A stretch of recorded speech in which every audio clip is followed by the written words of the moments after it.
Hey everybody, this is Chad again for Outside Supply. If you haven't subscribed to our channel, go ahead and do that. Today we're going to talk about the solar panel layout on your RV roof. You know, when you're going to set up your RV for solar, you have a few limitations, and one of those will always be how much space you physically have on your RV roof. That is one of the most limiting factors, actually. Between that and budget, those are the two things that really control the amount of solar you want to get. How much do you want to spend, and how much room do you have on your roof to put it? Because you'll never get you'll never be able to run everything you want all the time. It's just not workable in solar, especially with the limitations of budget and the limitations of roof space.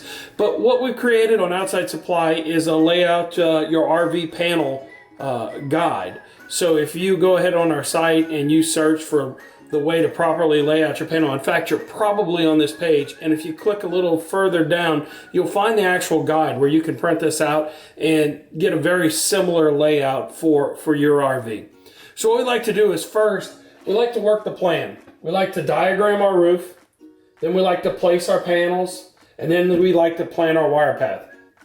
Now, the reason why I like to do it this way is RV roofs, you'll be amazed at the obstructions that are up there. There's ACs and there's refrigerator chases and skylights and dome lights and fans and vent pipes and TV antennas, FM antennas. There's a lot of things that can potentially block and reduce the size of the panel that you can actually place. For example, in this space here, it would look like it'd be open, except for this antenna can rotate. So it really even further reduces your ability to place a RV solar panel on that section of your roof. So one of the things we did here at Outside Supply in that guide, in that layout guide, is we created little panels that you can lay out onto your RV layout. So your diagram is drawn, and then we have panels that can be properly sized and placed on that diagram to make sure they work. One of the features on this, and it's in the diagram and in the guide, is we label the junction box, because that's important when you're laying it out for the third step in planning the wire path. So we want to make sure that we can jump from one panel to another using the branch connectors. So what I'm going to do now is, on this particular setup, I'm going to place as many of the panels as I can on the back, because that's the largest open area we have. And then I'm going to take the third panel. Now remember, the junction box is going to be important.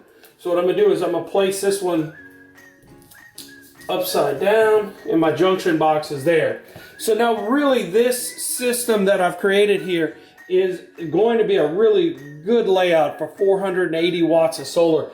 This would actually be a pretty small RV.